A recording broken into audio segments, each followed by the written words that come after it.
আজ আহসানের সাথে আমার 2 বছরের সংসার জীবনের সমাপ্তি ঘটতে চলেছে। এই যে সামনে ডিভোর্স পেপার রাখা, হাতে আমার কলম।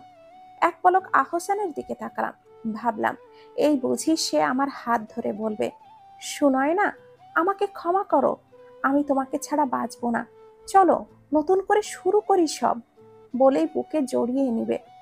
কিন্তু না, আহসান চুপচাপ বসে আছে, যেন অপেক্ষায় আছে যে কখন আমি সাইন করব আর সে চূড়ান্তভাবে মুক্তি পাবে আমার থেকে। হুট করেই দেখি আহসানের ফোনটা বেজে উঠল। স্ক্রিনের দিকে তাকিয়ে দেখলাম উপমা ফোন দিয়েছে, ওর কলিগ আর হবু বউ সে। আহসান ফোনটা কেটে দিয়ে আমার দিকে তাকিয়ে বিরক্ত নিয়ে বলল, তাড়াতাড়ি সইটা করে দিতে, তার জরুরি কাজ আছে নাকি। আমি হালকা ম্লান হেসে কাপা কাপা হাতে শেষ পর্যন্ত সাইনটা করেই দিলাম। ভালোবেসে অবশেষে ঠকে গেলাম আমি। বাসায় এসে সরাসরি নিজের ঘরে যেয়ে দরজাটা লাগিয়ে বালিশে মুখ চেপে কান্না করা শুরু করলাম। কি দোষ ছিল আমার? সে নিজেই তো আমার জীবনে এসেছিল। আমার জীবনের 8টি বছর তাকে দিয়েছি, পাগলের মতো ভালোবেসেছি। বিনিময়ে কি পেয়েছি? তাচ্ছিল্য, প্রতারণা। কাঁদতে কাঁদতে ফিরে গেলাম অতীতে। আমি তখন ইন্টার ফার্স্ট ইয়ারে, দেখতে শ্যামবর্ণের, আর মায়ায় ভরপুর চেহারা, আর আমার হরিণী চোখ যেন মায়ার আরেক কারখানা। এজন্যই তো বাবা নাম রেখেছিল সুনয়না। যে কেউ প্রথম দেখায় প্রেমে পড়তে বাধ্য, হলোও তাই। নবীন বরণে বাসন্তী রঙের শাড়ি পরে নৃত্য পরিবেশন করছিলাম। সেই এক দেখায় আমার প্রেমে পাগল হলো আমাদের কলেজের 2য় বর্ষের সিনিয়র ভাই আহসান। এলাকার সবচেয়ে প্রাচীন আর সম্ভ্রান্ত পরিবারের মেয়ে হওয়ায় প্রেমে টেমে জড়ানোর কোনো সাহস বা ইচ্ছা কোনোটাই ছিল না। আহসান ভাইকে বারবার প্রত্যাখ্যান করার পরেও সে লেগেছিল। এমনও হয়েছে যে বৃষ্টির জন্য কলেজে যাইনি, হঠাৎ বেলকুনিতে যেয়ে দেখি যে আহসান ভাই নিচে বৃষ্টির মধ্যে দাঁড়িয়ে আছে, আমাকে এক পলক দেখবে বলে। এভাবে তার পুরো 2 বছর চেষ্টার পর আমিও হার মেনেছিলাম। এইচএসসি পরীক্ষার পর তার প্রেমের আহ্বানে সাড়া দিলাম, গ্রহণ করেছিলাম তাকে। এই তো এভাবেই আমাদের শুরুটা। দেখতে দেখতে জীবনের 4টা রঙিন বছর কাটালাম। আমাদের সম্পর্কে সবচেয়ে বেশি সাপোর্ট করেছিলেন আহসানের মা আর বোনেরা। মিনু রিনুকে নিজের আপন বোন মনে হতো সব সময়। এভাবেই আমার অনার্সটা কমপ্লিট হলো। ততদিনে আহসানও একটা প্রাইভেট কোম্পানিতে জবে ঢুকেছে। অন্য 10টা পরিবারের মতো আমার পরিবারও বিয়ের চাপ দিতে শুরু করলো। আহসান শোনা মাত্রই সেদিন ওর মা আর বাবাকে নিয়ে আমার বাসায় হাজির হয়েছিল। আমার বাবা চাচারা কোনোভাবেই যখন রাজি হচ্ছিল না, তখন আহসান আমার বাবার পা ধরে কেঁদেছিল, আমাকে ছাড়া নাকি সে মরে যাবে। বাবার মন গলেছিল সেদিন। তারপর এলো আমাদের অতি আকাঙ্ক্ষিত বিয়ের দিন। আমার জীবনের সবচেয়ে সুন্দর দিন হতে যাচ্ছিল সেটি। কিন্তু বিধিবাম, কে জানতো সেই বিয়ের দিন থেকেই যে আমার জীবনের কষ্টের সূচনা হয়েছিল।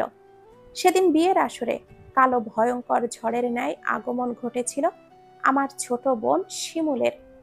আমরা 2 বোন, আমি সুনয়না আর আমার ছোট বোন শিমুল, যে আমার চেয়ে 4 বছরের ছোট। আমি শ্যামবর্ণা হলেও শিমুলের ছিল দুধে আলতা গায়ের রং। সহজ ভাষায় চোখ ধাঁধানো সুন্দরী শিমুল। একই মায়ের গর্ভে জন্মেও আমি পেয়েছি বাবার বংশের শ্যামবর্ণ, আর শিমুল পেয়েছে মায়ের বংশের চোখ ধাঁধানো রূপ। এ নিয়ে ছোটবেলা থেকে পাড়া প্রতিবেশীদের কটু বাক্যের শিকার আমি। 2 বোন পাশাপাশি দাঁড়ালেই শুরু হয়ে যেত তুলনা। সেসব আমার কাছে ছিল ট্রমার মতো। শিমুলের যখন 12 বছর বয়স, তখন তার এই চোখ ধাঁধানো রূপই তার কাল হয়ে দাঁড়ায়।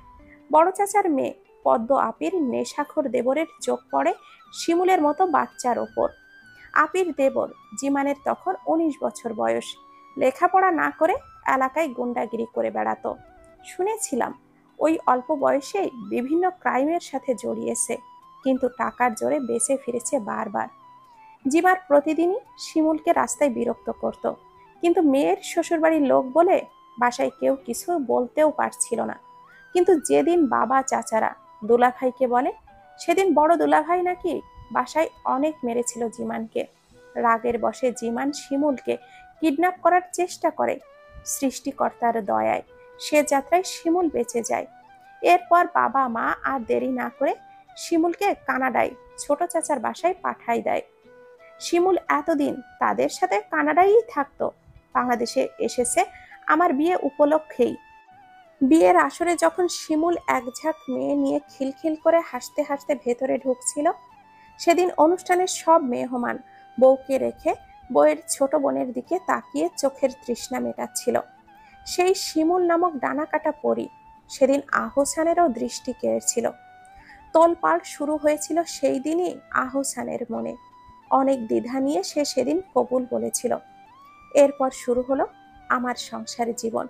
বিয়ের পরের দিন থেকেই শ্বশুরবাড়ির আত্মীয় স্বজনের কানাঘুষা শুরু। সবারই এক কথা, আহসান হেরে গেছে। শিমুলের মতো সুন্দরী মেয়ে থাকতে আহসান কেন আমাকে বিয়ে করলো, এটা নিয়ে তাদের বড্ড বেশি কৌতূহল। এভাবেই দিন যেতে লাগলো। আহসানকে আমি আর চিনতে পারছিলাম না। প্রেমিক আহসানের সাথে স্বামী আহসানের বড্ড বেশি তফাৎ। কেমন যেন উদাসীন থাকা শুরু করলো সে। আমার ছোট ছোট আবদার, রাগ, অভিমান তার বিরক্তির কারণ হয়ে উঠল। কাছে আসতো শুধু শারীরিক চাহিদা মেটাতে, সেখানে কোনো ভালোবাসা থাকতো না। অবাক হতাম, বিয়ে হলে কি সত্যি মানুষ এতটা পরিবর্তন হয়? এই তো বিয়ের আগের রাতেও সারা রাত দুজনে কথা বলেছি, কত কত স্বপ্ন সাজিয়েছি, কিন্তু কোথায় হারিয়ে গেল সেসব? এই যে বিয়ের 3 মাসেও আহসান একবারও ভালোবেসে কাছে আসেনি। অসুস্থ হয়ে যখন বিছানায় ব্যথায় কাতরাচ্ছিলাম, তখন সে বালিশ নিয়ে চুপ করে পাশের গেস্ট রুমে যেয়ে ঘুমিয়েছে। কিন্তু এই মানুষটাই বিয়ের আগে আমার অসুস্থতার কথা শুনলে ঔষধ, চকলেট, ফুচকা আরো কত কি বাসার গেটে রেখে যেত। শুধু স্বামী না, শাশুড়ি ননদও বেশ দূরত্ব বজায় চলে। ওনাদের কথাবার্তায় বুঝি যে আমার রং তাদের মূল সমস্যা। কিন্তু বিয়ের আগে তো আমার রং নিয়ে তাদের সমস্যা ছিল না। আমার বোন শিমুল যখন আমার শ্বশুর বাসায় আসতো, দেখতাম যে আমার শাশুড়ি ননদ সবাই ওকে নিয়ে ব্যস্ত হয়ে পড়তো, যেন সে স্বর্গের অপ্সরা। আর সেদিনগুলোতে আহসান যেন আরো বেশি উদাসীন হয়ে যেত। এভাবেই কেটে গেল আমাদের বিবাহিত জীবনের 6 মাস। একদিন হুট করে মা ফোন করে জানালো। সেদিন মায়ের কাছে জানতে পারি যে আহসানের বেস্ট ফ্রেন্ড পরশ নাকি শিমুলের জন্য বিয়ের প্রস্তাব পাঠিয়েছে।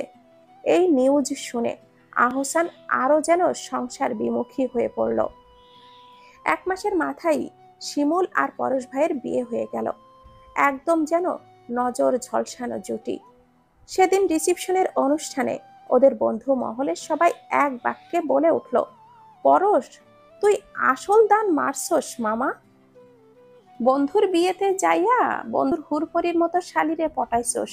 আহসান রে, আসল খেলা তো পরশই খেলো, তুই বেটা কি করলি?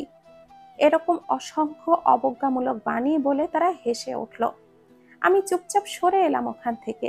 ওদের কথায় যতটা না কষ্ট পেয়েছি, বেশি কষ্ট পেয়েছি আহসানের নিশ্চুপতায়। শুধু আজকে না, বিয়ের দিন থেকে যে আমার আর শিমুলের তুলনা হয়েছে তা আজ অবধি চলমান। কিন্তু আহসান, যার ভরসায় আমি আমার বাবার বাড়ি ছেড়েছিলাম, সে সর্বদাই মৌন ধারণ করে থাকে। এই আহসানকে সত্যি আমি চিনতে পারছিলাম না।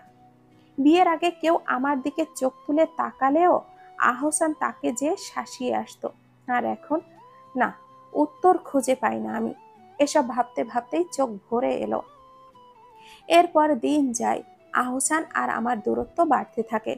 পরশের জন্য তার চোখে যে হিংসা, তাও আমি ঢের বুঝি।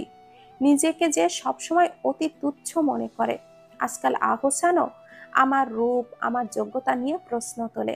ওই যে রূপবতী শিমুল পড়াশোনায় পাশাপাশি নিজস্ব ব্যবসা দাঁড় করিয়েছে, আর তার ভাষায় রূপহীন আমি সারাদিন বাসায় বসে বসে খাচ্ছি আর মোটা হচ্ছি। আমি অবাক হই, ওর পরিবর্তনে অবাক হই।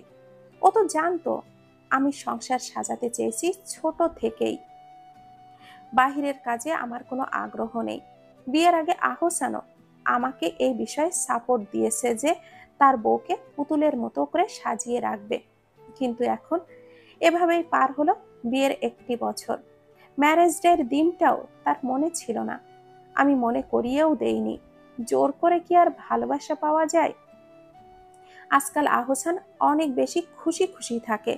রাত 12টা 1টা পর্যন্ত বাহিরেই থাকে। বাসায় এসেও ফোনটা হাতে অন্য ঘরে চলে যায়। আমার কাছে আসে না অনেক দিন। ইদানিং ওর শার্টের লেডিস পারফিউমের স্মেল পাই। বুক কেঁপে ওঠে। তবে আশঙ্কা কি সত্যি আমার? আজকে আমার চাচতো বোন নাইমার সাথে বের হয়েছি। বাসায় দম বন্ধ লাগে। নাইমা আর আমি পিঠাপিঠি হওয়ায় বেশ ভালো বন্ধুত্ব আমাদের। নাইমা আর আমি রেস্টুরেন্টে বসে খাচ্ছিলাম। হুট করেই চোখ যায় আমাদের থেকে একটু দূরে আরেকটা টেবিলে আহসান বসে আছে। তার পাশেই আছে অতি সুন্দরী একটা মেয়ে। মেয়েটি আহসানের ঘাড়ে মাথা দিয়ে তার হাত জড়িয়ে ধরে বসে আছে। আহসানও মেয়েটির হাত শক্ত করে ধরে আছে। মাঝে মাঝে মেয়েটির চুলটা নেড়ে দিচ্ছে, মেয়েটিকে নিজের হাতে খাওয়াই দিচ্ছে। হুটহাট দুজনে হেসে উঠছে। দূর থেকে তাদেরকে একদম সুখী দম্পতি লাগছে। অথচ বিয়ের 1 বছর পেরিয়ে গেলেও আহসানের মুখে এই হাসিটি দেখিনি আমি। বিয়ের পর কোনোদিন এভাবে জড়িয়েও ধরেনি, নিজ হাতে খাবার মুখে তুলে দেয়নি। আর ঘুরতে তো নিয়ে যাওয়াই হয়নি, সে তো কল্পনা মাত্র। চোখটা টলমলো করছে জলে। নাইমা আমার হাতটা শক্ত করে ধরে আছে। আমি হাত ছাড়িয়ে ধীর পায়ে এগিয়ে গেলাম আহসানের দিকে। আহসান ওর সামনে আমাকে দেখে চমকে গেল। আমি শুধু বললাম, বাসায় তাড়াতাড়ি এসো। তারপর বের হয়ে আসলাম। না, আহসান সেদিন আমার পিছু পিছু আসেনি। সে বাসায় এসেছে রাত 10টার পরেই। এসেই এমন ভাব ছিল যেন কিছুই হয়নি। আমি আর সহ্য করতে না পেরে ওকে থাপ্পড় মেরে কাঁদতে কাঁদতে জিজ্ঞাসা করলাম, কেন প্রতারণা করলে আহসান? কেন? রেগে আহসান আমার চুলটা মুঠ করে ধরলো। আমি আহত চোখে তার দিকে তাকালাম। না, তার চোখে কোনো অনুশোচনা ছিল না, ছিল আমার প্রতি একরাশ বিরক্তি আর ক্ষোভ। আহসান আমাকে ধাক্কা মেরে মেঝেতে ফেলে দিল। বলে উঠল, ভুল, তুই আমার জীবনের সবচেয়ে বড় ভুল। যেদিন বিয়ের আসরে তুই আর তোর বোন পাশাপাশি দাঁড়িয়েছিলি, সেদিনই আমি বুঝতে পেরেছি যে কত বড় ভুল আমি করেছি। তোর স্মার্ট সুন্দরী বোন যখন আমার বন্ধু পরশের সাথে বিভিন্ন ট্যুর ট্রাভেলিং এর ছবি আপলোড দেয়, তখন আমি বুঝি যে তোর মতো ঘর কোনো শ্যামলা মেয়েকে বিয়ে করে কত বড় ভুল করেছি আমি। তোকে দেখলে আমার দম বন্ধ লাগে। আর কিসের জবাবদিহিতা চাস তুই? তাহলে শোন, এই বিয়ে আমার কাছে মৃত্যুর সমতুল্য হয়ে গেছে। দম আটকে আসে আমার। আর ওই যে মেয়েটাকে দেখলি, ও উপমা, আমার কলিগ। গায়ের রং দেখেছিস ওর? কতটা স্মার্ট ও দেখেছিস তুই? উপমাকে বিয়ে করলে আর কেউ আমাকে বলবে না যে আমি ঠকে গেছি। শোন, এই সম্পর্ক আমি আর রাখবো না। তোর কাবিনের টাকা তুই পেয়ে যাবি, আর কালকের মধ্যেই এই বাড়ি ছাড়বি তুই। ডিভোর্স লেটার পাঠিয়ে দিব। তারপরের কাহিনী তো জানেনি। অতীতের কথা ভাবতে ভাবতেই ঘুমিয়ে পড়ল সুনয়না। এখন শুধু অপেক্ষা একটি নতুন ভোরের। রাত 11টা 30 মিনিট। বয়সটা আজ এসে ঠেকলো 28-এ। আমি সুনয়না, সেই সুনয়না যে মাত্র 25 বছর বয়সে ডিভোর্সি হয়েছিলাম। মানুষের কটু কথা আর মানসিক অবসাদে 3বার আত্মহত্যার পথও বেছে নিয়েছিলাম। এরপর পুরানো অতীত ভুলতে নিজ শহর ছেড়ে পাড়ি জমিয়েছি এই ব্যস্ত শহর ঢাকায়। অতীতের সব বন্ধু বান্ধবী আত্মীয় স্বজন সবার থেকে নিজেকে বিচ্ছিন্ন করে নিয়েছি।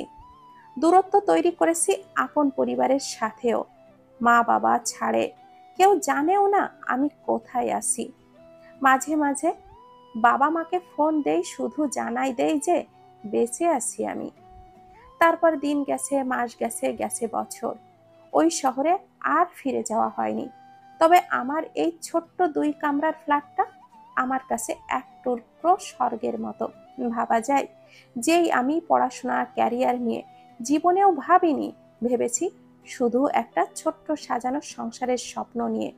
সেই আমি এখন ঢাকার মতো ব্যস্ত শহরে এসে কাজ করছি, নিজের টাকায় বাসা ভাড়া করে থাকছি। না, ভাবা যায় না। আকাশের দিকে তাকিয়ে নিজেকে বললাম, শুভ জন্মদিন সুনয়না। আহসান, এত রাত পর্যন্ত কোথায় ছিলে? অফিসে কাজ ছিল উপমা। সত্যি কি কাজ ছিল, নাকি তোমার প্রথম বউকে যেভাবে চিট করেছো আমাকেও সেভাবে চিট করছো? উপমা প্লিজ, ক্লান্ত আমি। আমিও ক্লান্ত আহসান। অফিসে আমার প্রমোশন হলো বলে তুমি আমাকে জব ছাড়তে বলে, কারণ কি? সবাই তোমাকে নিয়ে টিটকারি করছিল যে সুন্দরী বউ, বসকে পটিয়ে প্রমোশন নিয়েছে। আমিও তোমার কথা মেনে চাকরি ছেড়ে দিলাম, বাসায় বসে তোমার সংসার সামলাতে শুরু করলাম। কিন্তু কি হলো দিন শেষে? তুমি ঠিকই কাজের বাহানা দিয়ে তোমার কলিগ রূপার সাথে মার্কেটে যে কেনাকাটা করছিলে। বাহ আহসান বাহ, আমি যদি আজ নিজের চোখে না দেখতাম তাহলে বিশ্বাসই করতে পারতাম না আহসান। উপমা, ভুল বুঝছো তুমি। রূপা আমার ভালো বন্ধু শুধু, আর কিছুই না। বাহ, অফিস বাদ দিয়ে ভালো বন্ধুকে মার্কেটে নিয়ে যাওয়ার সময় আছে, কিন্তু বাসায় বইয়ের জন্য সময় নেই। আর ভুলে যেও না আহসান, শুরুতে আমরাও কিন্তু শুধু ভালো বন্ধুই ছিলাম। তুমি ঠিক এভাবেই নিজের বউকে বাসায় একা ফেলে রেখে আমাকে সময় দিতে। উপমা, তুমি ভুল বুঝছো। রূপা ওর স্বামীর জন্য গিফট কিনবে, তাই আমাকে সাথে নিয়ে গিয়েছিল, তাও মাত্র 30 মিনিটের জন্য। আহসান, জানো তো, আজ আমি সুনয়নার কষ্টটা বুঝতে পারছি। নিজেকে খুব ছোট মনে হচ্ছে। জানো তো, আমি যদি সুনয়নাকে সামনে পেতাম তাহলে ওর পা ধরে ক্ষমা চাইতাম ওর জীবনটা নষ্ট করার জন্য। সুনয়নার নামটা শুনে থমকে গেল আহসান। বুকটা কেঁপে উঠল, চোখটা ভিজে উঠল, পাটা কাঁপতে শুরু করলো। বুঝে ভুল করেছিল সে। সুনয়নাকে বিয়ে করে নয়, বরং সুনয়নাকে ছেড়ে দিয়ে ওর সাথে প্রতারণা করে ভুল করেছিল। শুধু ভুল নয়, পাপ করেছিল, যার পরিণাম এখন হাড়ে হাড়ে পাচ্ছে সে।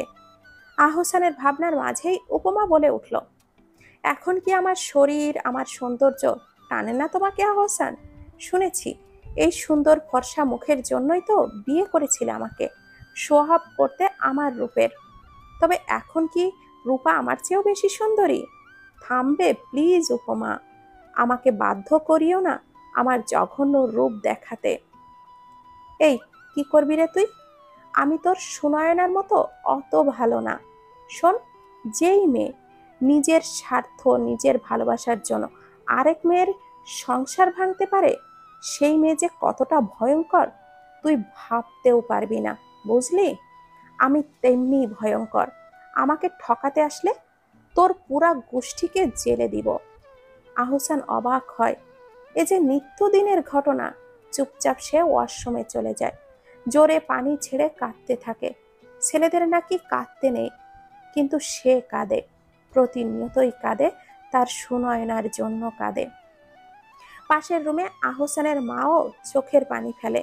ছেলে যে তার সুখে নেই বোঝে সে, পাপ তো সেও করেছে। সুনয়না কোথায় শিমুল? লজ্জা করে না এই মুখে আপির নাম নিতে? শিমুল প্লিজ বলো না তোমার আপি কোথায়, আমি বাঁচবো না ওকে ছাড়া। বলেই শিমুলের পাটা জড়িয়ে ধরলো আহসান। শিমুল আহসানকে ধাক্কা মেরে সরিয়ে দিয়ে রাগান্বিত চোখে পরশের দিকে তাকিয়ে বলল, পরশ, তোমার এই বন্ধুকে যদি এক্ষুনি বাসা থেকে বের না করো তাহলে কিন্তু আমি বাসা ছাড়বো। আর এই সব প্রতারকদের সাথে যদি আর মিশেছ তাহলে সেদিন তুমি তোমার বউ বাচ্চা দুটোই হারাবে, বলে দিচ্ছি। পরশ তাড়াতাড়ি করে আহসানকে নিয়ে বাসার বাহিরে চলে এলো। ভাই, সমস্যাটা কি তোর? কতবার বলেছি তোরে আমার বাসায় আসবি না। আর তোর মতো চরিত্রহীনের সাথে আমি নিজেও আর সম্পর্ক রাখতে চাই না। পরশ প্লিজ আমাকে বল না সুনয়না কোথায়? কেন বলবো, যখন সুনয়না রাতের পর রাত কান্না করে জেগে থাকতো তখন তুই তোর সুন্দরী বইয়ের শরীরে মত্ত থাকতি। যখন সুনয়না সুইসাইড করতে যে হসপিটালে ভর্তি ছিল তখন তুই উপমাকে নিয়ে হানিমুন করছিলি কক্সবাজারে। আরে, ওর তৃতীয়বার সুইসাইডের চেষ্টার পর ওর যখন তখন অবস্থা, তখন সেই সময় হসপিটালে সে শুধু তোরই নাম বলছিল বারবার। না পেরে সেদিন তোর বাসায় গিয়েছিলাম, কিন্তু তোর মা, বোন আর তোর নতুন বউ অপমান করে বের করে দিয়েছিল আমাকে। তবু আমি সেদিন তোকে ফোন দিয়েছিলাম, বলেছিলাম যে সুনয়না মৃত্যুর মুখে। তুই তা শুনে সেদিন কি বলেছিলি মনে আছে? বলেছিলি, পরশ দেখ ভাই, ও মরুক বা বাঁচুক তাতে আমার কিছুই যায় আসে না, আমি আর ওর বিষয়ে জড়াতে চাইছি না। আমি আমার বউ আর আমার পরিবার নিয়ে অনেক সুখে আছি। কি মনে পড়ছে আহসান? চুপ কেন তুই? আহসান কি বলবে ভেবে পায় না। পাপী তো সে নিজেই, এসব যে তারই প্রাপ্য। শোন আহসান, এসব ভংসং বাদ দে, বউ নিয়ে সুখে থাক। সুনয়নাকে নিয়ে চিন্তা করা তোর জন্য এখন জায়েজ না। তুই ওকে ডিভোর্স দিয়েছিস, ভুলে যাস না। বলেই পরশ চলে গেল। আহসান এই তীব্র রোদেই রাস্তায় হাঁটা শুরু করলো। মিনু আর কতদিন এভাবে এ বাসায় পড়ে পড়ে থাকবে? স্বামী স্ত্রীর ঝগড়া হয় তাই বলে এভাবে এসে ভাইয়ের ঘাড়ে বসে খাবে? মিনু লজ্জায় মাথা ওঠাতে পারছে না। বৌমা, আমার মেয়ে আমার বাসায় যতদিন মন চায় ততদিন থাকবে, তুমি বলার কে? আর ও আমার ছেলের টাকায় খাচ্ছে, তোমার না। এরই মধ্যে বাসায় আসলো আহসান। দেখে আবারও সেই নিত্যদিনের ঝগড়া। আহসানকে দেখে উপমা ঘরে চলে গেল। আহসান ক্লান্ত শরীর নিয়ে সোফায় গা এলিয়ে দিল। পাশ থেকে বোন মিনু বলে উঠল, আমার আর রিনির জীবনটা নষ্ট না করলেও পারতে ভাইয়া। বলেই কাঁদতে কাঁদতে রুমে চলে গেল। তোর বউ আজকে মিনুকে খাবার খোটা দিয়েছে আহসান, তুই বরং তোর বউকে নিয়ে আলাদা বাসা নে, এ বাড়িতে থাকলে অশান্তি আরো বাড়বে। এই বলে সে রান্নাঘরে চলে গেল। চোখটা বন্ধ করে আহসান অতীতের কথা ভাবতে থাকে। সুনয়নার সাথে ডিভোর্সের পরপরই সে উপমাকে বিয়ে করে আনে। উপমার বাবা নেই, নিম্নবিত্ত পরিবারের মেয়ে সে। বাসায় তার মা আর ছোট ভাই। মা একটা প্রাইমারি স্কুলের আয়া, আর ভাই তখন সবেমাত্র এইচএসসি পরীক্ষার্থী। ছোট একটা টিনের বাসা ভাড়া নিয়ে থাকতো তারা। সত্যি বলতে থাকার মধ্যে উপমার ওই ভয়ঙ্কর রূপ আর এডুকেশনাল কোয়ালিফিকেশন ছাড়া আর কিছুই নেই। উপমার সাথে আহসানের প্রথম 6 মাস বেশ আনন্দেই কেটেছে। আহসান যেন উপমার সৌন্দর্যের দাস হয়ে গিয়েছিল। এমনকি উপমার মা ভাইয়ের দায়িত্ব আহসান নিয়ে নেয়। এ নিয়ে আহসানের মা বাধা দিলেও আহসান তাকে চুপ করিয়ে দেয়। বাড়িতে উপমার জয় জয়াকার শুরু হয়। এদিকে আহসানের বোনেরাও অসন্তুষ্ট, সাথে তার মাও। কেননা উপমা নিম্ন মধ্যবিত্ত পরিবারের মেয়ে। সমাজের 10 জনের সামনে পরিচয় দিতে পারে না যে তাদের বৌমার মা সামান্য আয়া। এদিকে আহসানের বোনেদের খরচের টান পড়েছে, যেহেতু তাদের বাবা এই 1 বছর আগে চাকরি ছেড়েছে। আগে ভাই খরচ দিলেও নতুন ভাবি আসার পর থেকে আর খরচ দেয় না তেমন। ভাইয়ের কাঁধে যে এখন নতুন ভাবির পরিবারের দায়িত্ব। এই নিয়ে শুরু হয় ঝগড়া, খোঁটা মারা। উপমা প্রথম প্রথম শাশুড়ি ননদের অনেক ভালোবাসতো, সংসারেও মন দিয়ে সামলাতো, যেন পাক্কা ঘরণী। কিন্তু যখন উপমার শাশুড়ি আর ননদ উপমাকে নিয়ে আহসানের কান ভারী করা শুরু করলো, উপমাকে উঠতে বসতে অপমান করা শুরু করলো, উপমাও পরিবর্তন হওয়া শুরু করলো। কারণ উপমা ইটের জবাব পাথরে দেওয়া মেয়ে, সুনয়নার মতো বোকাশোকা না। উপমা আর আহসানের বিয়ের 7 মাসের মধ্যে আহসানের বাবা মারা গেলেন। মূলত সুনয়নার সাথে অন্যায় সে মেনে নিতে পারছিলেন না। অনুশোচনায় অসুস্থ হয়ে পড়েছিলেন। এরপর পুরো সংসারের দায়িত্ব এসে চাপল আহসানের ওপরে। উপমার মা ভাইয়ের খরচ, উপমার খরচ, ওর মা বোনেদের খরচ, সব মিলিয়ে হাঁপসে উঠেছিল আহসান। তখন সুযোগ বুঝে উপমা রিনু আর মিনুর বিয়ের কথা তোলে। আহসানও রাজি হয়ে যায়। উপমা বুদ্ধি এঁটে রিনু আর মিনুর বিয়ে তাদের চেয়ে দ্বিগুণ বয়সী লোকের সাথে ঠিক করে। এই বিষয়ে যখন আহসান জানতে পারে তখন সে বাধা দিলেও উপমা তার কথার জালে আহসানকে মানিয়ে নেয়। উপমা মূলত চেয়েছিল মিনু আর রিনুর সাথে প্রতিশোধ নিতে। এতদিনে ওরা ওর উপরে যত অত্যাচার অপমান করেছে সেটার প্রতিশোধ নিতে। আরেকদিকে ওসব বাড়িতে বিয়ে দিলে আহসানকে কোনো যৌতুকও দিতে হবে না। এভাবেই উপমার প্ররোচনায় মিনু, রিনু আর তাদের মায়ের অনিচ্ছায় এক প্রকার জোর করেই মিনু রিনুর বিয়ে দেওয়া হয়। তারপর তারপর ওই যে মিনু রিনুর জীবনে নেমে আসে অন্ধকার। বুঝে একটা সময় একই অন্যায় করেছিল ওরা সুনয়নার প্রতি। মিনু রিনুর যখন বিয়ে হলো তখন সবে মাত্র বয়স ছিল 20। মিনুর ইচ্ছা ছিল বড় সরকারি চাকুরিজীবী হবে, আর রিনুর ইচ্ছা ছিল অনার্স কমপ্লিট করে কোনো বড় মাল্টি ন্যাশনাল কোম্পানিতে জব করবে। কিন্তু ভাগ্যের নির্মমতায় দুই বোনকে বিয়ের পর পড়াশোনা ছাড়তে হলো। মিনুর বরের আছে বড় মিষ্টির দোকান।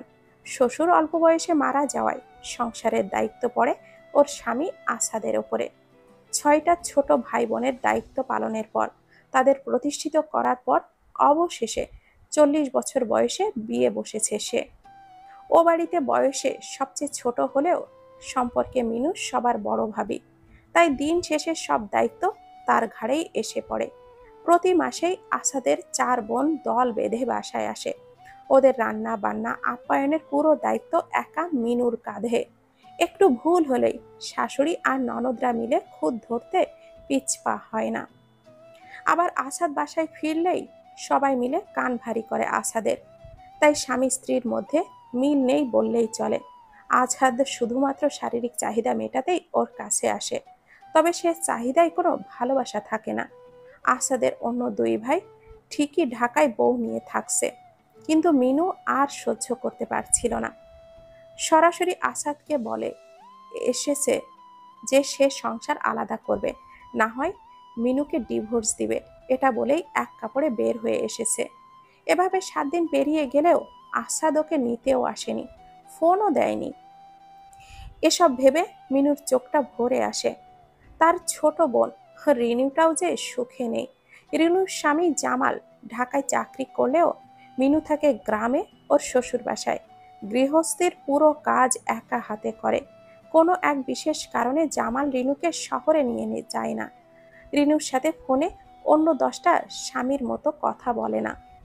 রিনু আগে এসব নিয়ে অভিযোগ করলেও এখন আর করে না। করবেই বা কিভাবে? ওর অভিমান অভিযোগ যে জামালের চোখেই পড়ে না। রিনু ওর জীবন ভাগ্যের হাতে ছেড়ে দিয়েছে। সমস্যা কি তোমার উপমা? আমার বোন আমার ঘাড়ে বসে খাচ্ছে, তোমার না। আহসান সংসারটা কিন্তু আমাদের, এটা ভুলে যেও না। আমাদের একটা ভবিষ্যৎ আছে, বাচ্চা কাচ্চা হবে।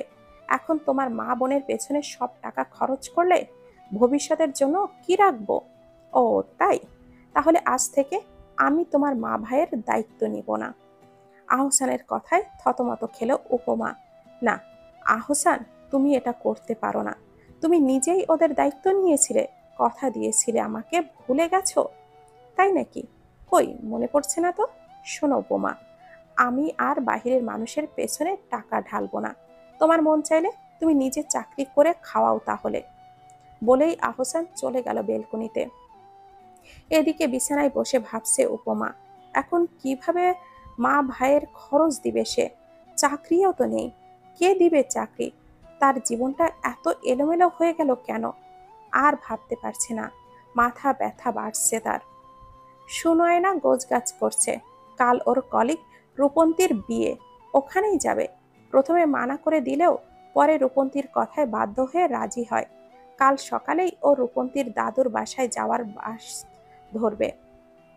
না জানি এই নতুন যাত্রায় সুনয়নার জন্য নতুন কি অপেক্ষা করছে। হ্যালো রূপন্তী, আমি তোদের কলোনির সামনে এসেছি। তোদের অ্যাপার্টমেন্টের নাম কি মনে নেই? একটু নিচে নাম না। শুশু বেবি। রূপন্তী আবার দুষ্টুমি করে সুনয়নাকে শুশু বলে ডাকে। আমি তো একটু আম্মুর সাথে মার্কেটে এসেছি। শোন, আমি খালাকে বলছি, আর তুই মেঘনা 1-এর 6 তলায় চলে যাবি। খালা ওখানেই দাঁড়িয়ে থাকবে, ওকে? আসসালামু আলাইকুম আপামনি। আপনি শুশু আপা না? ওয়ালাইকুম আসসালাম খালা। খালা, আমার নাম সুনয়না। আপনার রূপা আপা আমার নামের 14টা বাজিয়েছে খালা। বলেই হেসে দিল সুনয়না। খালাও হাসছে। এত মিষ্টি মেয়েটা। খালা, আমি খুব ক্লান্ত, একটু ঘুমাবো। আমার রুমটা যদি একটু দেখিয়ে দেন। আপামনি, ছোট সার বাসায় থাকলে ওপরে যাওয়া নিষেধ আমাগো। শোনে, আপনি সোজা উপরে যাইবেন, তারপর বাম দিক দিয়া 2য় রুম, ওখানে ঢুকবেন। ওটা রূপা আপার রুম। ভুলাও প্রথম রূপে পা বাড়াবেন না। খালার চোখে এত আতঙ্ক দেখে অবাকই লাগলো। পরেক্ষণেই ভাবলো এসব এদের নিজেদের ব্যাপার, আমি এসব নিয়ে চিন্তা কি করব। এসেছি বিয়েতে, বিয়ে খাবো, চলে যাব।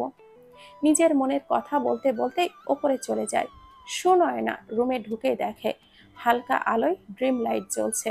এদিকে সারাদিনের ক্লান্তি অবসাদ ওর শরীর ভেঙে আসছে, তাই ফ্রেশ না হয়েই বিছানায় ঘুমিয়ে পড়ে। 15 মিনিট পর ওয়াশরুম থেকে বের হলো নিভ্রান। নাকে পেল দ্বিতীয় মানুষের গন্ধ। সে ছাড়া রুমে আর কে?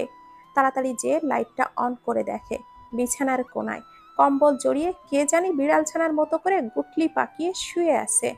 নিভ্রান ধীরে ধীরে তার কাছে গেল, যে দেখে গোলগাল মুখে একটা বাচ্চা মেয়ে ঘুমিয়ে আছে। দেখেই বেশ মায়া লাগছে। এই মেয়ে, এই মেয়ে, ওঠো, এই মেয়ে। না, সুনয়নার এই ঘুম ভাঙবে না। সে আজ আর উঠবে না। 10 মিনিট ধরে জাগানোর চেষ্টায় ব্যর্থ হয়। অবশেষে হাল ছেড়ে নিভ্রান নিচে চলে এলো। খালা, খালা। হুড়মুড় করে দৌড়ে আসলো জরিনা খালা। এ বাড়িতে সবাই নিভ্রানকে বাঘের মতো ভয় পায়। জি ছোট সাহেব, আমার রুমের মধ্যে মেয়েটা কে খালা? কোন মেয়ে স্যার? কোন মেয়ে আমি কিভাবে জানবো? হুট করেই খালার মনে পড়ল সুনয়নার কথা। স্যার, উনি তো রূপন্তী আপার বান্ধবী। ভুল করে মনে হয় ওই ঘরে ঢুইকা গেছে। নিভ্রান আর কিছু না বলে ওর লাইব্রেরি রুমে চলে গেল। কিন্তু অবাক কাণ্ড, নিভ্রান যখনই কাজে মন দিতে চাচ্ছে ততবারই ওই ঘুমন্ত মুখটা সামনে আসছে। কি হলো তার? এদিকে যার চিন্তায় নিভ্রান বিভোর, সেই রানী ঠিকই বিড়াল ছানা হয়ে গভীর ঘুমে হাবুডুবু খাচ্ছে। নিয়তি, নিয়তি জিনিসটা সত্যি বড় অদ্ভুত। জম্পেশ একটা ঘুম দিল সুনয়না। সারাদিনের ক্লান্তি যেন ফুরুত। বাড়ির সাঁতরে ফোনটা নিয়ে দেখে রাত 10টা বেজে গেছে। ফোনটা রেখে গুটি গুটি পায়ে বের হলো সুনয়না। নিচে নেমেই দেখে সোফায় হাত পা ছড়িয়ে টিভি দেখছে রূপ। আর সুনয়না তার সামনে দাঁড়াতেই, সুমুরে মেরি জান, তোর ঘুম হলো? রূপের মুখে এই অদ্ভুত নামটা শুনে মেকি রাগ দেখালো সুনয়না। এরই মধ্যে আগমন ঘটে রূপের মায়ের। কেমন আছে সুনয়না আম্মু? রূপের কাছে তোমার নাম অনেক শুনেছি। সুনয়না একটু হেসে দিল। আসসালামু আলাইকুম আন্টি, ভালো আছেন? আলহামদুলিল্লাহ মা। শোনো, গল্প পরে, এখন তাড়াতাড়ি খেতে এসো। সারাদিন কিচ্ছু পেটে পড়েছে কিনা সন্দেহ। রূপ আর সুনয়না হ্যাঁ সূচক মাথা নাড়িয়ে পারভিন আরার পেছনে পেছনে গেল। এই রূপ, তুই দেখ সুনয়নার কি কি লাগে, আমি ততক্ষণে তোর ভাইয়ের রুমটা পরিষ্কার করে আসি। রোবটটা এসে না হলে আবার চিল্লাচিল্লি করবে। সুনয়না মা মেয়ের কথা শুনে বোকার মতো চেয়ে থাকে। এই, তোদের বাসায় রোবট থাকে নাকি রূপ? রূপ হেসে দিয়ে বলে, আরে আমার বড় দাদা আস্ত একটা রোবট। কোনো রকম মানুষের সাথে মেশে না, চুপচাপ গম্ভীর থাকে, সারা বছরই মিশনে থাকে। তাই আম্মু দাদানকে রোবট বলে ডাকে। জানিস, আম্মু, আমি আর বাবা ছাড়া আর কারোরই পারমিশন নেই ওর রুমে ঢোকার। আর তুই কিনা শেষ পর্যন্ত যে দাদানের রুমে যেই ঘুমালি। আয় হায়, আমাকে জাগাবি না? ভাই রে ভাই, জরিনা খালা, আমি, এমনকি স্বয়ং দাদা নিজে তোর ঘুম ভাঙানোর চেষ্টা করেছে, কিন্তু তুই যে কুম্ভকর্ণ। এভাবে হাসি মজা করে দুই বান্ধবী খাওয়া শেষ করলো। আর কত সিগারেট খাবে আহসান? যতক্ষণ মন চায়। আহসান, আমার মনে হয় আমাদের নিজেদের সম্পর্কটাকে আবারও গুছিয়ে নেওয়া উচিত, বলেই পেছন থেকে আহসানকে জড়িয়ে ধরল উপমা। আহসান এখনো নিরুত্তর নির্বিকার ভাবে সিগারেট টেনেই চলেছে। উপমা এবারে আহসানের হাতটা ধরে পেছনে ঘোরালো। আহসান দেখলো উপমা একটা পাতলা ফিনফিনে শিফনের শাড়ি পরেছে, সাথে বড় গলার স্লিভলেস ব্লাউজ। শরীরের 80%ই খোলা। নিজেকে আকর্ষণীয়ভাবে উপস্থাপন করার সর্বোচ্চ চেষ্টা করছে উপমা। উপমা ধীরে ধীরে আহসানকে জড়িয়ে ধরে ওর বুকে নাক ঘষতে ঘষতে বলে, চলো না আহসান, আবারও সব শুরু থেকে শুরু করি। নিজেদের সংসারটাকে আবারও সাজিয়ে নেই, যেখানে থাকবে না আর কোনো ঝগড়া, না কোনো ভুল বুঝাবুঝি। চলো না, আমরা আমাদের ভালোবাসার অংশকে পৃথিবীতে নিয়ে আসি। আর এই দূরত্ব ভালো লাগছে না, একটু শান্তি চাই আমি আহসান। আহসান ভেবে পায় না সে কি করবে। সে জানে সে সুনয়নাকে ভালোবাসে, উপমা ছিল তার মোহ। সে কোনোদিনও উপমাকে ভালোই বাসেনি, সে শুধু আকর্ষিত ছিল উপমার সৌন্দর্যের প্রতি, যা দিয়ে সে শো আপ করতে পারত।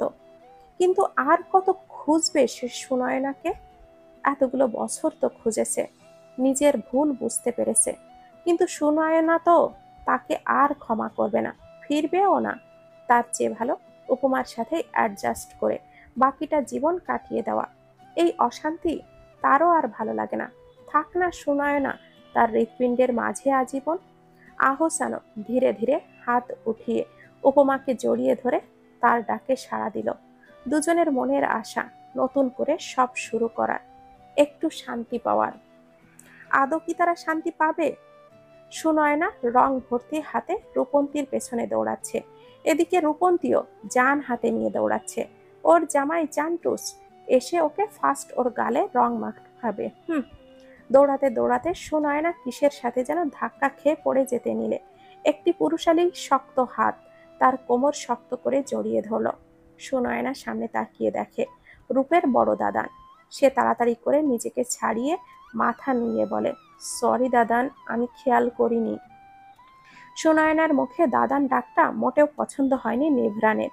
বিরক্ত সুরে বলে উঠল, আমি শুধু রূপের দাদান, আর এভাবে লাফালাফি না করে চুপচাপ বসে থাকুন, না হলে কোনো অ্যাক্সিডেন্ট হলে দায়ভার আমরা নিতে পারবো না।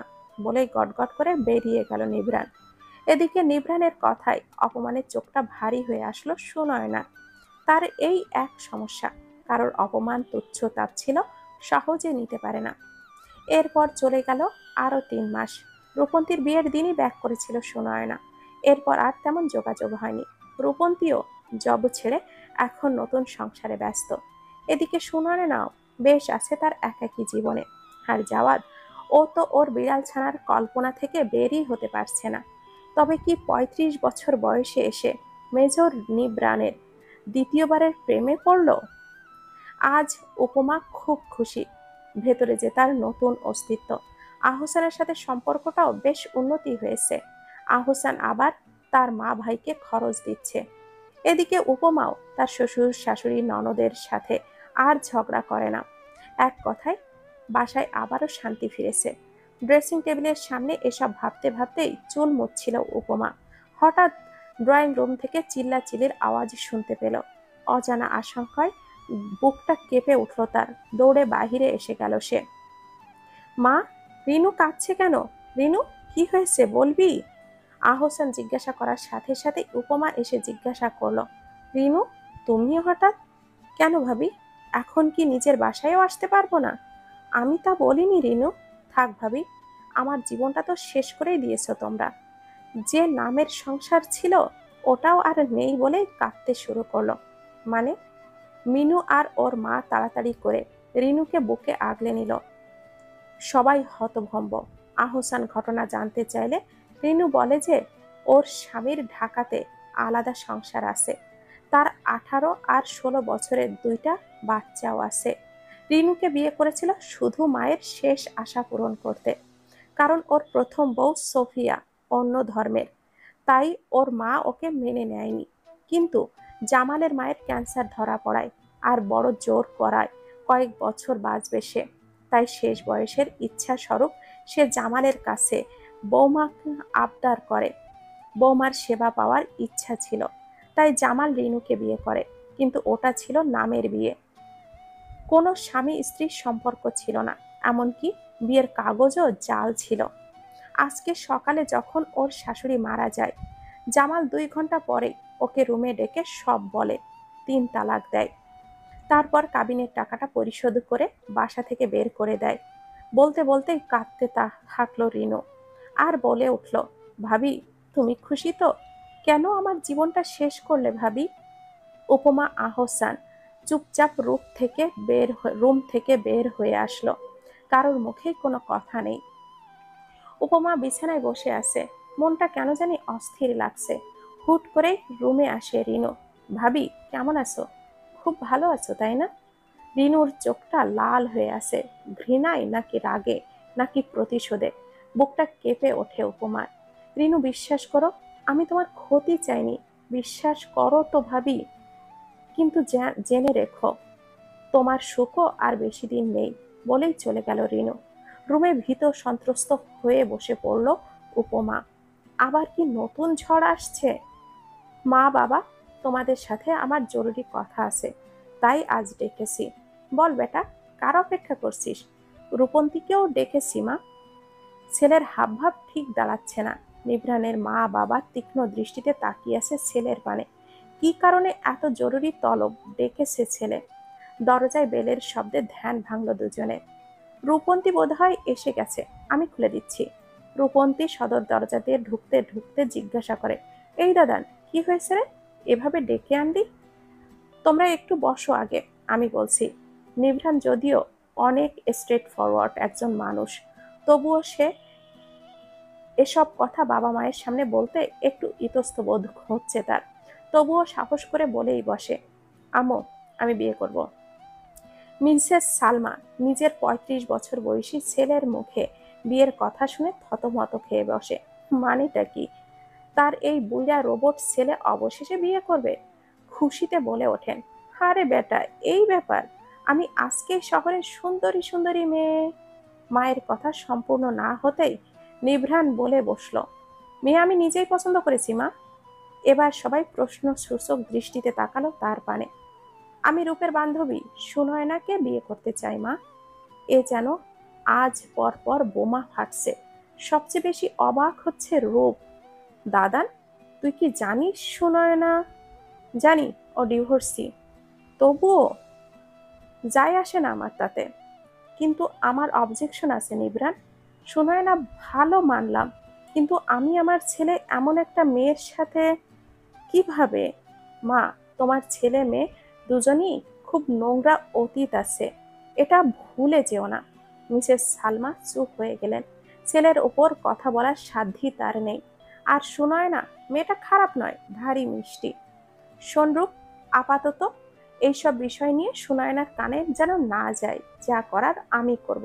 বলেই উঠে গেল নিবরান। কেটে গেছে আরো ১ মাস। সুনয়না তার শখের বারান্দায় বসে গল্পের বই পড়ছিল।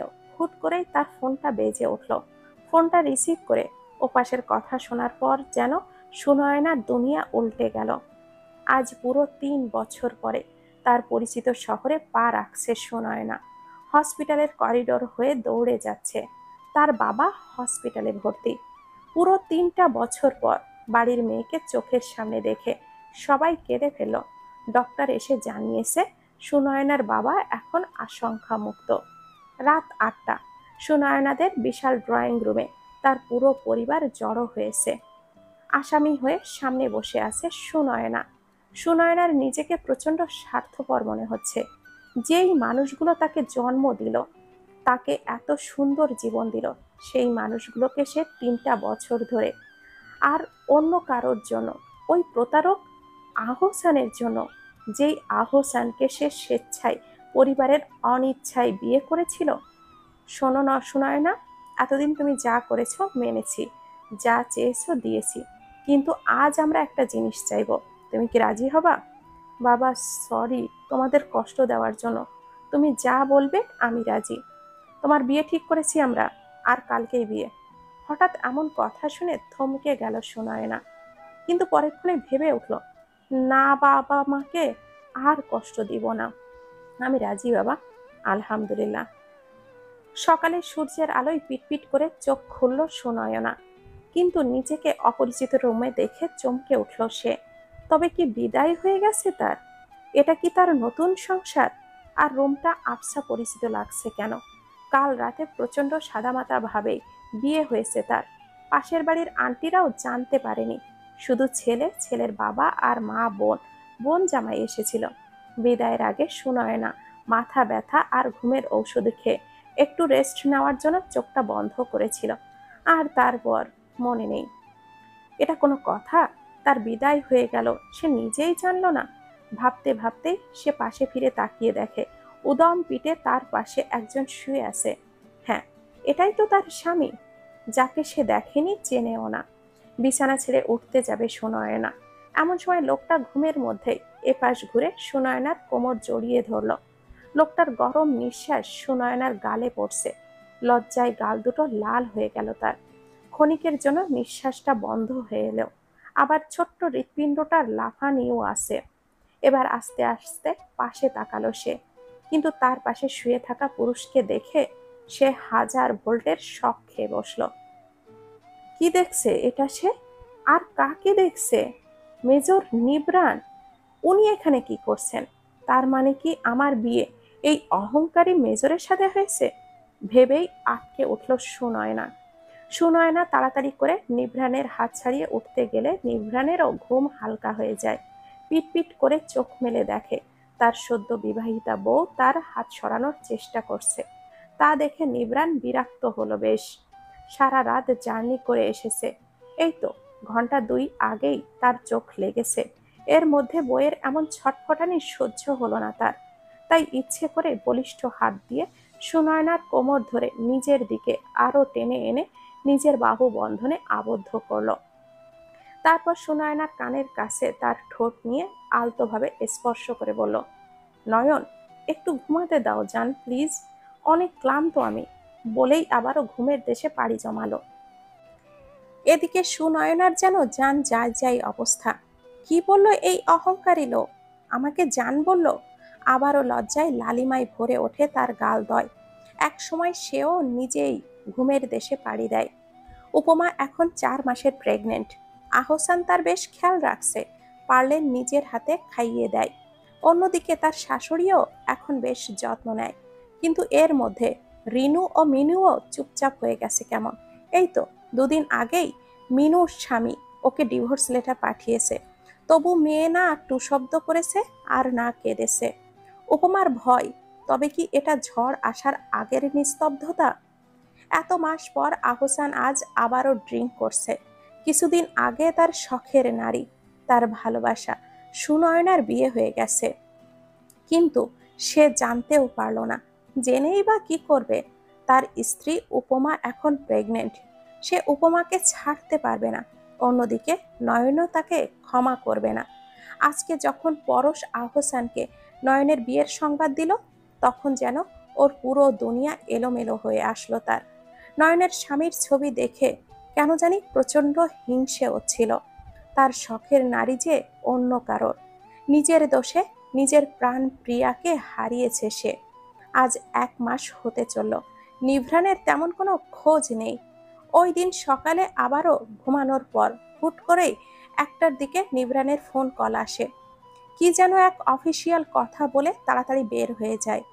এর সব সাইলেন্ট।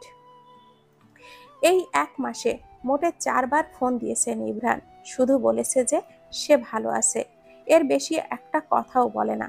অভিমানে চোখ ভরে আসে সুনয়নার। বৌমা, চিন্তা করো না, নিভ্রান ভালো আছে। জি মা। পারভিন আরাও ছেলের প্রতি যথেষ্ট অসন্তুষ্ট এবার।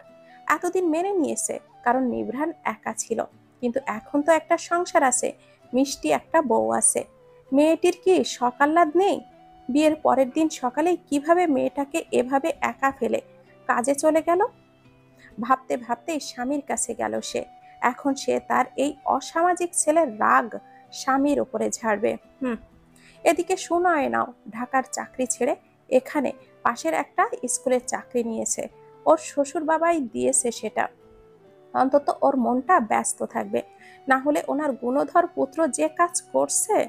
2 মাস পর গভীর রাত, সুনয়নার ঘুমের মাঝে হুট করেই মনে হলো কেউ যেন তার পুরো মুখ জুড়ে চুমু দিচ্ছে। হুট করেই গলায় যখন জোরে কামড় দিল, সুনয়নার ঘুম এবার পুরোপুরি ছুটে গেল। চোখ মেলেই দেখে একটা পুরুষ অবয়ব তাকে জড়িয়ে ধরে রেখেছে। প্রথমে ভয়ে চিৎকার দিতে গেল।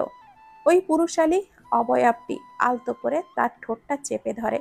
তারপর নিজের ঠোঁট দিয়ে সুনয়নার চোখে ঠোঁটে ছুঁয়ে দিতে দিতে ধীর কণ্ঠে বলে, নয়নজান, আমি এসেছি, একটু মনটাকে শান্ত করতে দাও প্লিজ।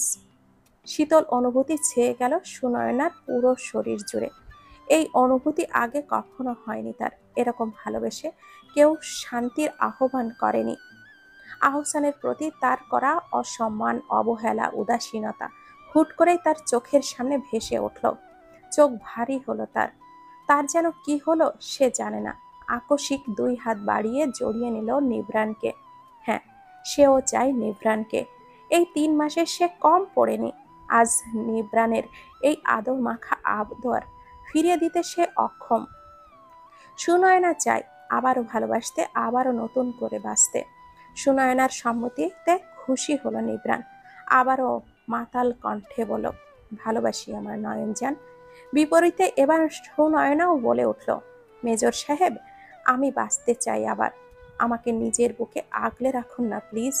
নিভ্রানও আগলে নিল নিজের সহধর্মিণীকে, নিজের সাথে মিশিয়ে দিল, ভুলিয়ে দিল অতীতের সব তিক্ত বিষাক্ত ছায়া। উপমার এখন 8 মাস চলছে। আজ সকাল থেকেই ওর মনটা কেমন যেন করছে, বেশ অস্থির লাগছে। ইদানিং বাচ্চাটা নিয়ে সে বড্ড ভয়ে থাকে। তার পাপের শাস্তি যেন তার বাচ্চাটা না পায়। আনমনেই কেঁদে ফেলে উপমা। সেদিনের ঘটনার পর আরো 2 মাস কেটে গেছে। নিভ্রান এবার লম্বা ছুটি নিয়েছে। সকাল সকাল শান্তির ঘুম ঘুমাচ্ছে। এদিকে সুনয়নার সকাল থেকে শরীরটা খারাপ। 3-4 বার বমি হয়ে গেছে অলরেডি। খাবারের টেবিলে সবাই বসেছে। রূপন্তী 4 মাসের প্রেগন্যান্সির, আর তাই সে এখানে তার বাবার বাসায় থাকছে। এদিকে খেতে খেতেই টেবিলে বমি করে দিল সুনয়না। এরপর সেন্সলেস হয়ে গেল।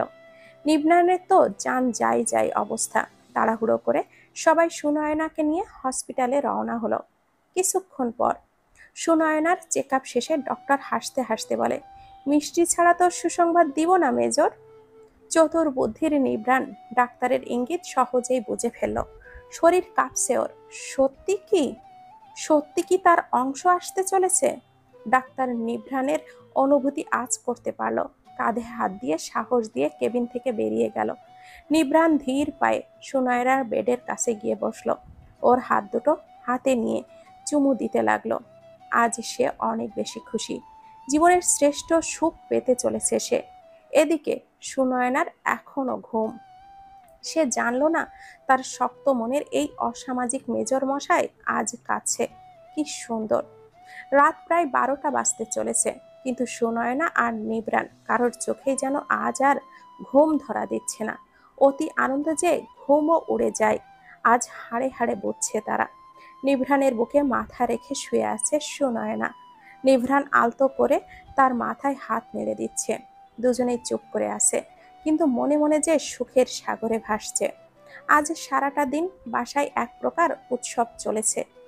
ওইদিকে সুনয়নার বাবার বাসায়ও এক প্রকার উৎসব চলছে। কাল সকাল সকালই ওর পুরো পরিবার এই বাড়িতে আসবে। সব কথা মনে করেই শান্তির নিঃশ্বাস ছাড়ল সুনয়না। নয়নজান, তোমাকে আজকে আমার জীবনের কিছু অতীত সম্পর্কে বলবো। আমার মনে হয় তোমার এইসব জানা দরকার। বুকটা কেঁপে উঠল সুনয়নার। আবার কি তার জীবনে কষ্টের ঢেউ উপচে পড়বে? আহত দৃষ্টিতে তাকালো সুনয়না। সুনয়নার এই আহত দৃষ্টির মানে বুঝতে 1 সেকেন্ডও সময় লাগলো না নিভ্রানের। তড়িঘড়ি করে জড়িয়ে নিল নিজের প্রাণ প্রিয়াকে তার প্রশস্ত বুকে। না জান, ভয় পেও না, আমি তোমারই আছি, তোমারই থাকবো। শান্ত হলো সুনয়না। জিজ্ঞাসু দৃষ্টিতে তাকালো নিভ্রানের পানে। 11 বছর আগে সেবার আমি আমার বন্ধুদের সাথে কক্সবাজার ট্রিপের প্ল্যান করেছিলাম। যাওয়ার সময় সবার সিট একসাথে পড়লেও আমার সিটটা একটু পেছনে পড়ে, আর সামনের যাত্রীরা কেউই নিজেদের সিট ছাড়তে রাজি ছিল না। অগত্যা পেছনেই বসলাম।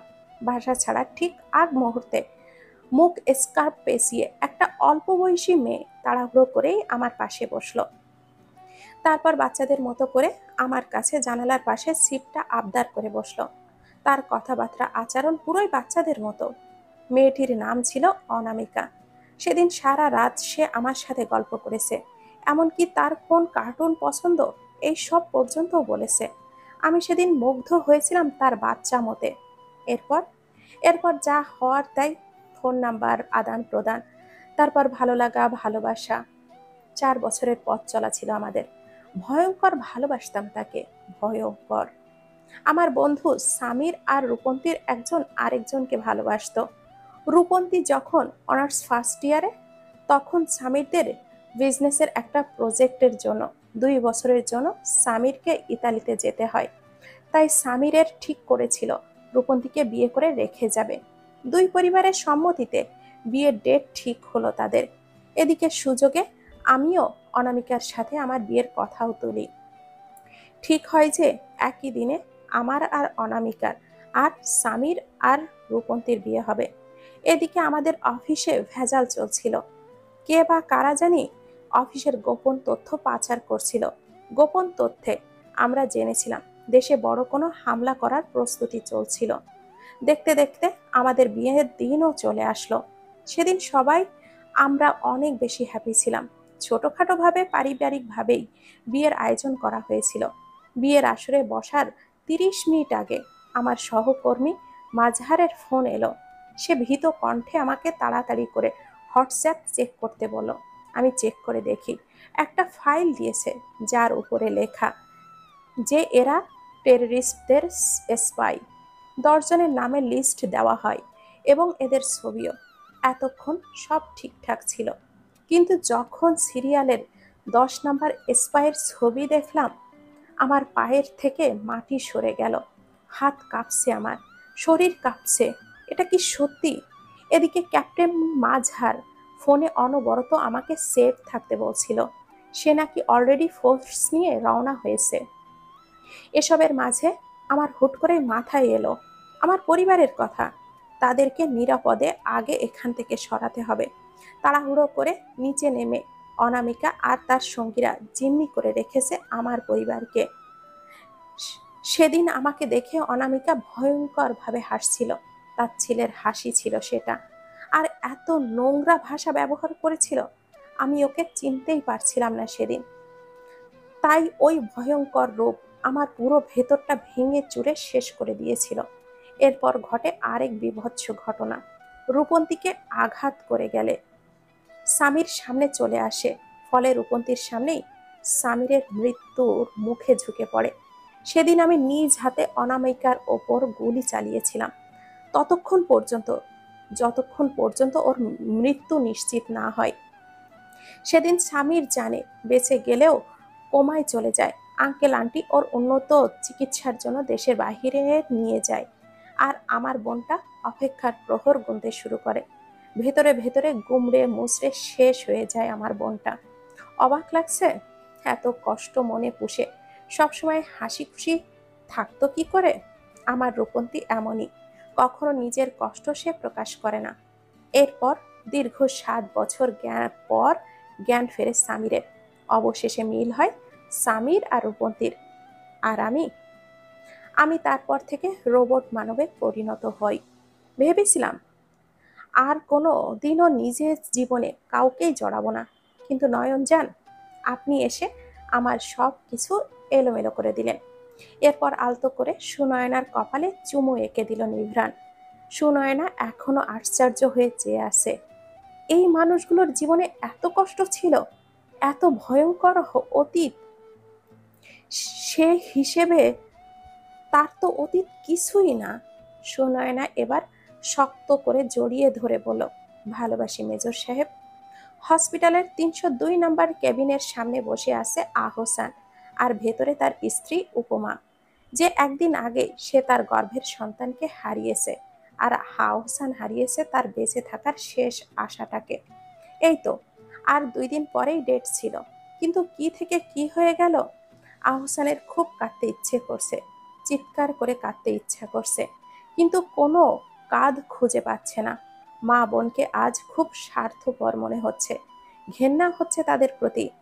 তার বাচ্চার খুনি তারা। এদিকে উপমা চেতনাহীনভাবে চেয়ে আসে শুভ্র ছাদের পানে। অবশেষে তার করা পাপের শাস্তি তার বাচ্চাটাই পেল। অতীত। উপমা দুপুরের খাবার খাওয়ার পর রুমে শুয়েছিল উপমা। হুট করেই রুমে ঢুকে উপমার উপরে ঝাঁপিয়ে পড়ে রিনু। আঘাত করে উপমার পেটে বারবার। হাসতে হাসতে বলে, ভাবি, কি ভেবেছিলে আমাদের জীবনটা এভাবে নষ্ট করে নিজের স্বামীর সংসার নিয়ে সুখে সংসার করবে? পারবে না ভাবি, পারবে না। এরপর এক কাপড়ে বাড়ি ছেড়ে চলে যায়। কোথায় গিয়েছে কেউ জানে না। এদিকে উপমার শাশুড়ি তখন বাসায় ছিল না, পাশের বাড়ি গিয়েছিল। আর মিনুও ঘুমিয়েছিল। যদিও সে চিৎকার শুনেছিল, কিন্তু পাত্তা দেয়নি বা দিতে চায়নি। কে জানে উপমা কোনো মতে ফোনটা হাতে নিয়ে আহসানকে ফোন দেয়। আহসান তাড়াতাড়ি করে বাড়ির উদ্দেশ্যে রওনা দেয়। রাস্তায় হাজারবার মা বোনদেরকে ফোন দিয়ে ওরা রিসিভ করেনি। আহসানের মা অবশ্য ভুল করে ফোনটা বাসায় রেখে গিয়েছিল। পরে আহসান এসে দেখে পুরো ফ্লোরে রক্তে ভেসে আছে আর উপমা সেন্সলেস হয়ে পড়ে আছে।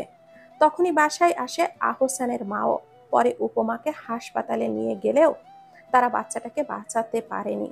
6 মাস পর আহসান আজ আর উপমার ডিভোর্সের লাস্ট হিয়ারিং, মিউচুয়াল ডিভোর্স।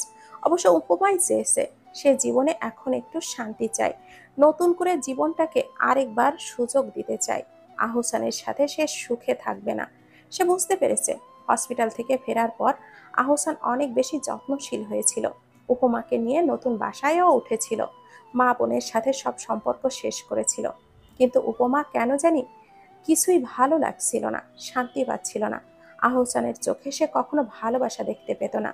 আহসানের চোখে তার প্রতি সম্মান ছিল, স্নেহ ছিল, যত্ন ছিল, আন্ডারস্ট্যান্ডিং ছিল, সিম্প্যাথি ছিল, কিন্তু ভালোবাসা ছিল না। তাই 2 মাস পর উপমা নিজেই বলে সে এই সম্পর্ক আর চাচ্ছে না, নতুন করে বাঁচতে চায় সে।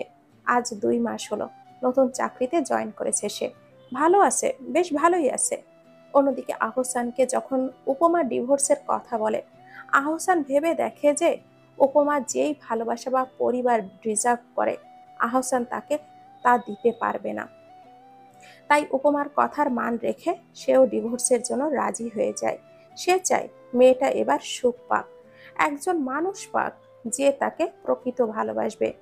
মিষ্টি হেসে উপমাকে বিদায় জানায় আহসান। ফিরে যায় নিজের ভাড়া নেওয়া 2 কামরার ওই ছোট্ট ফ্ল্যাটে। মায়ের কাছে আর ফিরবে না সে।